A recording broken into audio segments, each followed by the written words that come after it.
આજની ધર્મકથા. પ્રણામ. પરમ પૂજ્ય આચાર્ય ભગવાન શ્રીમદ વિજય કુમુદચંદ્ર સુરીશ્વરજી મહારાજા અને એમના જીવનના પૂર્વાર્ધના મહત્ત્વના પ્રસંગો, એ પ્રસંગોનો સ્વાધ્યાય આપણે કરી રહ્યા છીએ.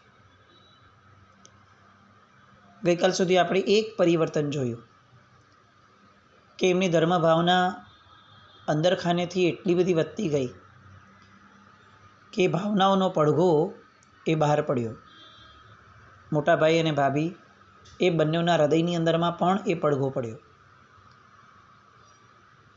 બંનેએ સાથે બેસી વિચાર કર્યો, આખો પરિવાર ભેગો થયો.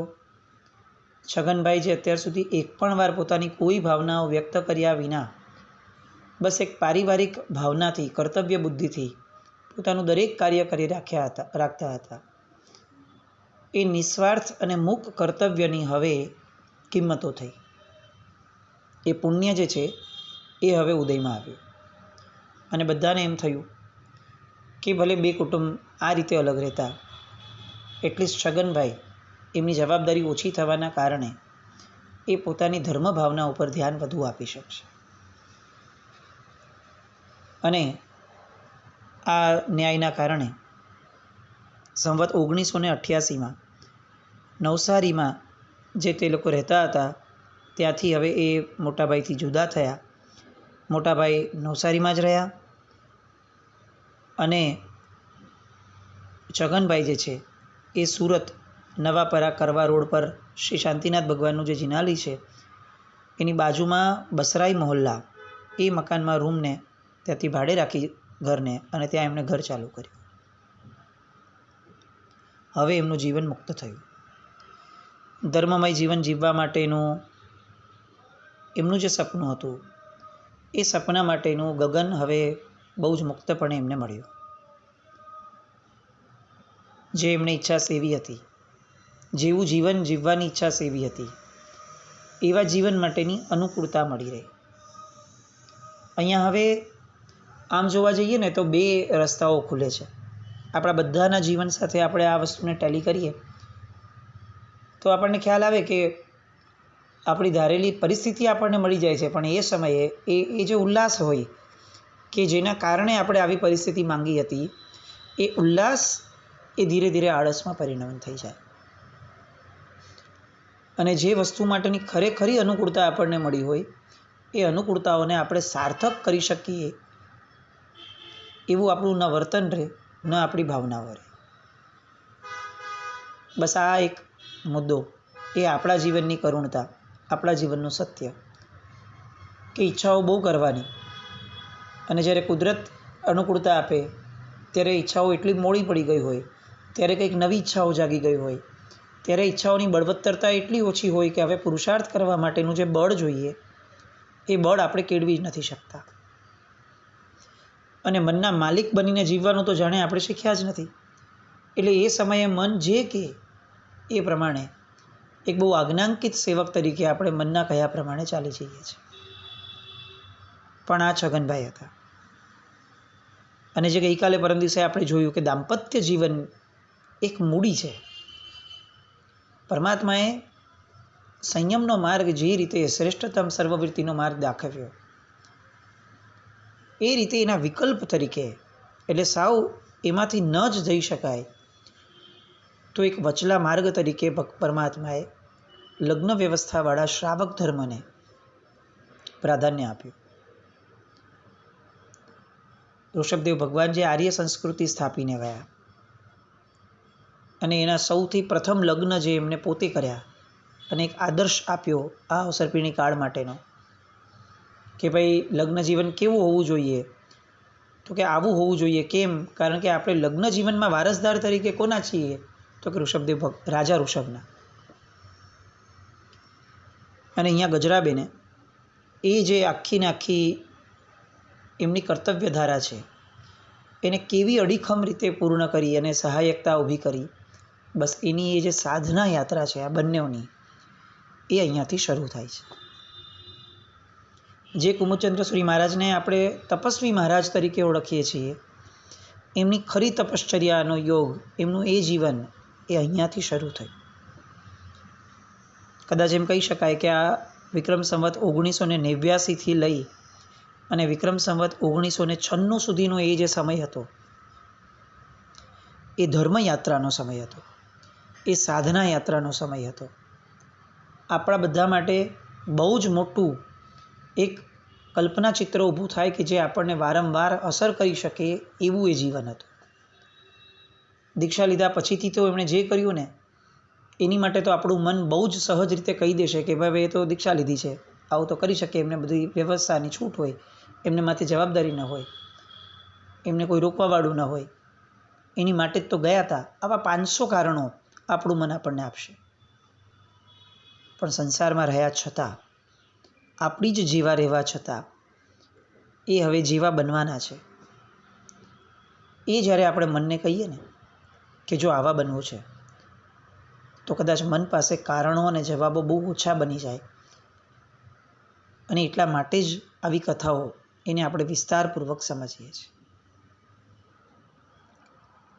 1989 છૂટા પડ્યા અને હવે સૌથી પહેલો એમણે વર્ધમાન તપનો પાયો નાખ્યો. નૌપતજીની 9 ઓળીની વાત આપણે જ્યારે લગ્ન થયા ત્યારની જોઈ હતી. બસ એ નૌપતજીની 9મી ઓળી આ વર્ષે પૂરી થતી હતી. એ જે તપ એમણે માંડ્યું હતું એ દરમિયાનમાં એમણે બીજું તપ ન માંડ્યું. ઓળી દરમિયાન નૌપતજીની ઓળી એટલે નૌપતજીની જ ઓળી. પછી એમણે વર્ધમાન તપની ઓળીને એની હારે ક્લબ ન કરી, એક તપ પૂરું કરવા દીધું. આ પણ એક ગુણ છે કે આપણી કટિબદ્ધતા છે ને એ તપ સાથે જોડાયેલી હોવી જોઈએ. ઘણું બધું કરવાના ચક્કરમાં આપણે કોઈ એક પણ વસ્તુ પરફેક્ટ ન કરીએ, એ સ્થિતિ આપણી ન હોવી જોઈએ. છગનભાઈની મનસ્થિતિ બહુ સ્પષ્ટ હતી કે નૌપતજીની આરાધના કરવાની છે, 9 ઓળી કરવાની છે, તો એમણે 9 ઓળી પૂર્ણ કરી. એ પૂર્ણ થઈ. હવે એમણે વર્ધમાન તપની ઓળીનો પાયો નાખ્યો. અને એમનું ભાગ્ય કે સુરતમાં એ વર્ષે એ સમયના પન્યાસી મહારાજ અને ઓવરઓલ આમ ભક્તિસુરી મહારાજ સમીવાળા સ્વયં એ પોતે ત્યાં બિરાજતા હતા. એમની નિશ્રામાં ઉપધાન તપનું મંડાણ થતું હતું. છગનભાઈ અને ગજરાબેન બંનેઓ એ ઉપધાન તપમાં જોડાઈ ગયા. વિધિવત આરાધના કરી, એમને માળ પહેરી અને સંવત 1986ની અંદરમાં જે એમના મનમાં વૈરાગ્યનું બીજ પડ્યું હતું પોતાના પુત્રના મૃત્યુના કારણે, એ બીજને એમણે ખરા અર્થની અંદરમાં એક દિશા આપવાની શરૂઆત આ ઉપધાન નામના અનુષ્ઠાનથી આદરી. આ ઉપધાન એ જાણે એમની માટે એક તાલીમ હતી. ભવિષ્યમાં જે પામવું છે એનો રસાસ્વાદ હતો. અને એટલે ઉપધાનનું પણ એક લક્ષ્ય હતું. આજે આપણી પરિસ્થિતિ એવી છે કે આપણને કોઈ મોટી આરાધનાનું પણ કોઈ લક્ષ્ય પૂછે તો આપણી પાસે કદાચ એટલી સ્પષ્ટતા જ નથી કે આ કેમ કરી છે. ભાઈ બધા કહે છે ને ભગવાન કહીને ગયા છે એટલે કર્યું છે, સારું છે. પણ એક સ્વગત લક્ષ્ય, એના વિનાની સાધના એ પગમાં જોમ ના આપે. મારે આ આરાધના કરવી છે તો એના દ્વારા પામવું શું છે એની જો સ્પષ્ટતા નથી, તો પછી જે આરાધના કરી છે એ એટલી ફળદાયી બનશે એવી અપેક્ષા રાખવી પણ થોડી વધુ પડતું થઈ જશે. અહીંયા છગનભાઈનું લક્ષ્ય બહુ જ સ્પષ્ટ હતું કે આ એક તાલીમ હતી. ભવિષ્યમાં જે માર્ગે જવું છે એ માર્ગની તાલીમ હતી. અલબત્ત દીક્ષા માટેનો કોઈ દ્રઢ નિર્ધાર હજી નહોતો થયો, પણ એક ઊંડે ઊંડે એનું જે બીજ પડ્યું હતું એ બીજ તો ચોક્કસપણે આ ઉપધાને એનું વાવેતર કર્યા પછીની એની જે આખી પરિપક્વતા માટેની ધારાની આવશ્યકતા હતી એ ધારા તો આ ઉપધાને ચોક્કસપણે પૂર્ણ કરી. 2 જ વર્ષની અંદરમાં એમણે 6 ઉપધાન વહી લીધા. તપ યાત્રાની શરૂઆત જુઓ. એમણે વર્ધમાન તપનો પાયો નાખ્યો 1989ના ફાગણ સુદ પૂનમે. અને ત્યારે એમ વિચાર કર્યો હતો કે જેવી રીતે નૌપતજીની ઓળી વર્ષમાં 2 વાર આવે છે ને આપણે 2 ઓળી કરીએ છીએ, એવી રીતે દર વર્ષે એક વર્ધમાન તપની ઓળી કરીશ. પણ અંદરમાં ભાવના એટલી પ્રબળ થવા લાગી કે સંવત 1996 આવીને ત્યાં સુધીની અંદરમાં આસો સુદ પૂનમ સુધીની અંદરમાં એમણે 32 વર્ધમાન તપની ઓળી કરી લીધી હતી. હવે આપણને એમ થાય કે આ 32 ઓળીઓ 7 જ વર્ષમાં કરી લીધી તો બીજું તો શું થયું હશે, પણ એવું નહીં. એમણે એ 32 ઓળીની સાથે સાથે બીજા અનેક તપો શરૂ કર્યા. એક તો બહુ મજાની વાત કે 32 ઓળીમાં છેલ્લે ઓળી કોઈ પણ પૂરી ન થાય એની પહેલાં છેલ્લો ઉપવાસ આવે. એટલે એ ઉપવાસ એ ઓળીનો અને સામાન્યથી જે એમણે 5 તિથિના ઉપવાસની આરાધના શરૂ કરી, આપણે આમ એક્ઝામ્પલ જોઈએ કે સપોઝ એમણે 5 તિથિના ઉપવાસની આરાધના શરૂ કરી છે. હવે ઓળીનો છેલ્લો ઉપવાસ વર્ધમાન તપની ઓળીનો એ સપોઝ 8મે આવ્યો, તો સામાન્યપણે આપણે હોઈએ તો શું કરીએ કે ભાઈ આમાં 8મનો ઉપવાસ તો આવી ગયો અને વર્ધમાન તપની ઓળીનો ઉપવાસ પણ આવી ગયો. પણ ના, એવું ન કરતા. એમને સપોઝ એ 5 તિથિમાંની એક તિથિએ ઉપવાસ આવી ગયો વર્ધમાન તપની ઓળીનો, તો એ પારણું કર્યા પછી 10મે ફરી એકવાર એક ઉપવાસ કરતા. કેમ? તો કે આ 8મનો જે મારો ઉપવાસ છે એ તપને વાળવા માટેનો આ ઉપવાસ છે. અને આ રીતે એમના જીવનની અંદરમાં બીજા અનેકવિધ તપો બહુ જ નિષ્ઠાપૂર્વક અને પ્રામાણિકતાપૂર્વક થવાના શરૂ થયા. તપની પ્રામાણિકતા એ આ અપેક્ષાએ કે ક્યાંય કોઈ વસ્તુને ભેગી કરી અને એકમાં બીજું વાળી દેવું એવો પ્રમાદ નહીં. ગણતરી નંબર માટે તપ કરવા એવું પણ નહીં. જે કરવા એ બહુ જ વ્યવસ્થિતપણે કરવા. 1986માં એમણે 14નું તપ પણ અંગીકાર કર્યું હતું. પ્રત્યેક 14એ ઉપવાસ કરવાનો અને પૌષધ કરવાનો. આ તપ એમનું 2001માં પૂરું થવાનું હતું, પણ એમણે જ્યાં સુધી દીક્ષા ન લીધી ત્યાં સુધી પૌષધ વ્રત અને જ્યાં સુધી શ્વાસ ન છોડ્યો ત્યાં સુધી 14નું એ ઉપવાસનું તપ એ એમણે આ જીવન માટે એમણે શરૂ રાખ્યું. હવે બીજો એક આયામ શરૂ થયો. વર્ધમાન તપની ઓળી જે ચાલતી હોય એ ચાલુ ઓળીની અંદરમાં તેઓ સિદ્ધિ તપ માંડ્યો. હવે એકવાર એવું બન્યું કે સિદ્ધિ તપની 8મી બારી આવી. પારણાનો જે આંબિલ હોય એ 14ના દિવસે આવવાનો હતો. 13એ છેલ્લો ઉપવાસ, 8 ઉપવાસની બારી એટલે 8 ઉપવાસ એ 13એ પૂરા થાય. 14એ આંબિલ હોય, કારણ કે ઓળી તો ચાલુ જ છે પાછી. એની ઉપર હવે એમને આ 14નો ઉપવાસ બાકી હતો એ તપનો, એમના માંડેલા તપનો. એટલે એમણે 8 ઉપવાસના તપનું, સિદ્ધિ તપની 8મી બારીનું પારણું એમણે ઉપવાસથી કર્યું. ફરીથી આપણે નોર્મલી પારણા એને કહીએ કે જેની અંદરમાં ઉપવાસ પછીના દિવસે એને કંઈક વાપરવાનો રૂપે ટેકો મળે. છગનભાઈએ એમના સિદ્ધિ તપની 8મી બારીના ઉપવાસનું પારણું, 8મી બારીનું પારણું એમણે 9મા ઉપવાસથી કર્યું. કેમ? મારો 14નો તપ જે છે એમાં ઉપવાસ કરવાની મેં ટેક લીધી હતી એટલા માટે. 1988થી એમણે મૌન 11ની આરાધના શરૂ કરી. 1989માં એમણે જ્ઞાન પંચમીની આરાધના શરૂ કરી. બંને ઉપવાસ ક્રિયાપૂર્વકના એમણે આ જીવન શરૂ રાખ્યા. એ પછીથી પોષ દશમીની આરાધના, શ્રી પાર્શ્વનાથ ભગવાનના કલ્યાણકની આરાધના એ પણ 1990થી આરંભી. 8મનું તપ એમાં એમણે શરૂ કર્યું. ટેકનિકલી એ 1998માં પૂરું થાય એ રીતે એ શરૂ કર્યું, પણ એ પણ એમણે જીવનભર સાચવ્યું. 1990માં એમણે વિષસ્થાનક પદની આરાધના એકાસનાથી શરૂ કરી અને 1994 સુધીમાં એમણે 14 ઓળી વિષસ્થાનકની એ પૂરી કરી લીધી હતી. આ બધી જ શ્રાવકપણાની અવસ્થાની વાત છે. દીક્ષા પછીથી થાય ને તો આપણી પાસે હજી જવાબ રહે છે કે ભાઈ તો સાધુ થયા, એમને ક્યાં વાંધો છે, આ જ બધું કરવા માટે તો ગયા છે ત્યાં.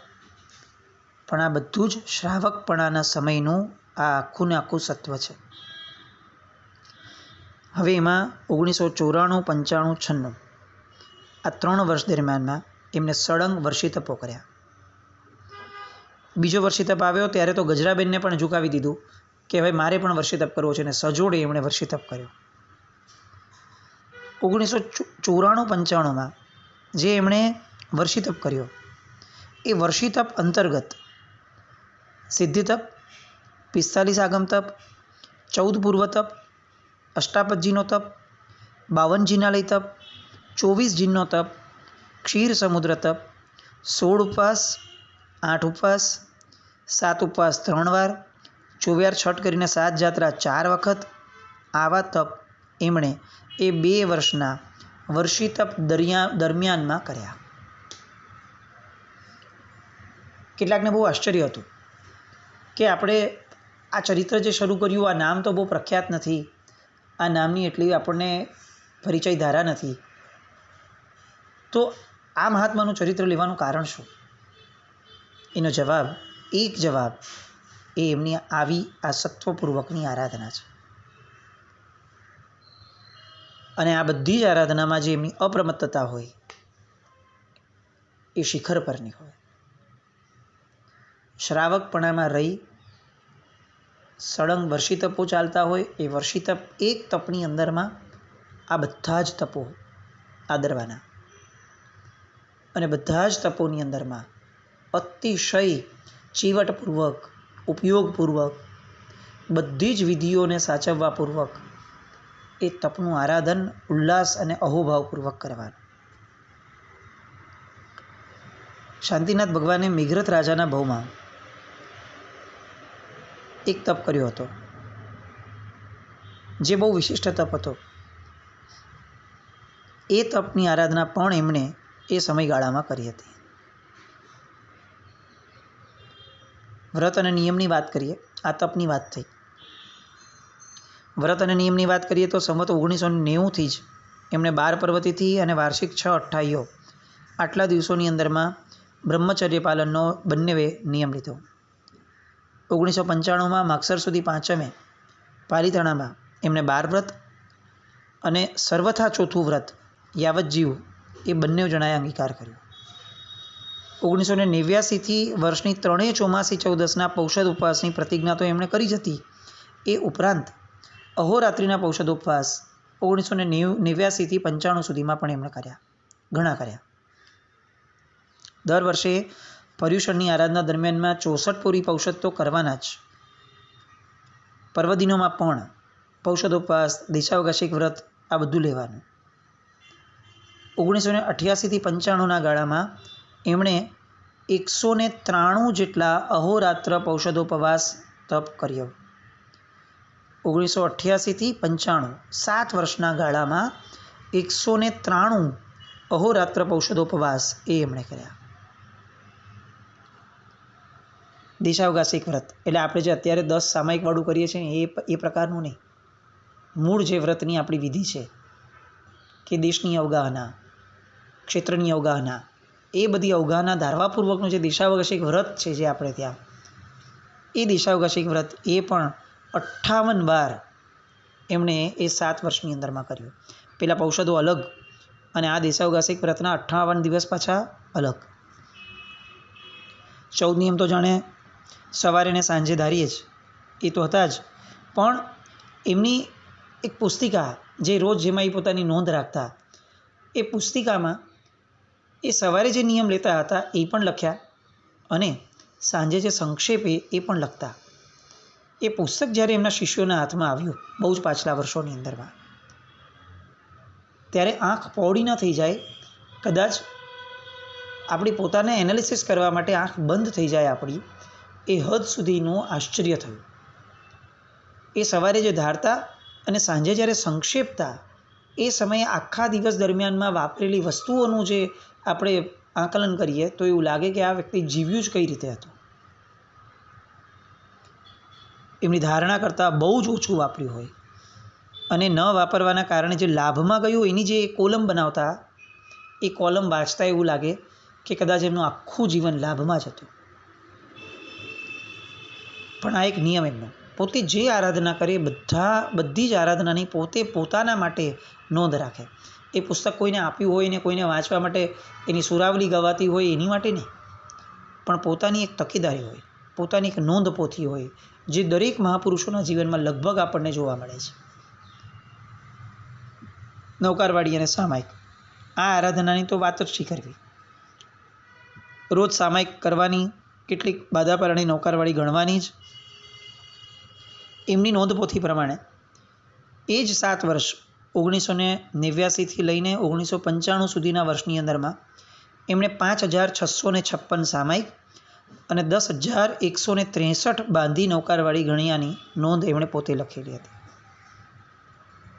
આ બધામાં કોઈ મહાત્મા કાર્ડ કરી ગયા, કોઈ સ્વજનો કાર્ડ કરી ગયા. એમના નિમિત્તે એમણે નક્કી કરી કે મારે તમને આ 200 સામાયિક, 500 સામાયિક, 500 નૌકારવાળી, એ જે આપવાનો આંકડો હોય એ જે એમણે આપ્યો આ 6 વર્ષ દરમિયાનમાં, એ તો અલગ. આ તો પોતાના આરાધનાના આશયથી જે એમણે આરાધના કરી એ સામાયિક અને એ નૌકારવાળી, એનો આંકડો આટલો. આવી આ સાધના યાત્રા, પરાકાષ્ઠાનું જેને સત્વ કહી શકાય. માણસને તક મળે છૂટા પડ્યા ભાઈથી, અને પછીથી જે તક મળી એ તકને કઈ રીતે વાપરાય એનું જ્વલંત અને જાજરમાન ઉદાહરણ એટલે આ છગનભાઈ. હવે આ છગનભાઈની યાત્રા હજી આગળ વધી. હજી તો શ્રાવકપણામાં આ સ્થિતિ છે. હજી તો એમની દીક્ષાનો એ આખો એ ભાવ, એ માહોલ, એ પરિસ્થિતિ, એ બધું તો હજી બાકી છે. અને છતાંય આ જાહો જલાલી, આ ભવ્યતા છે. બસ એ આગળની ભવ્યતા માટે ફરી એકવાર આવતીકાલે મળીએ. પરમાત્માને પ્રાર્થના કરીએ કે છગનભાઈના શ્રાવક જીવનનો અંશ એ આપણામાં પ્રગટે, અને એમના શ્રાવક જીવનની જે ઉત્કટ ભાવનાઓ હતી, જે ચીવટ હતી, જે વ્રત માટેની એક ટેક હતી, પ્રામાણિકતા હતી, એ આપણામાં ખાસ પ્રગટે. બસ આવી શુભ મંગલ કામના સાથે જીનાજ્ઞા વૃત્ત કંઈ પણ બોલાયો તો મિચ્છામિ દુક્કડમ. જૈનમ જયતિ શાસનમ.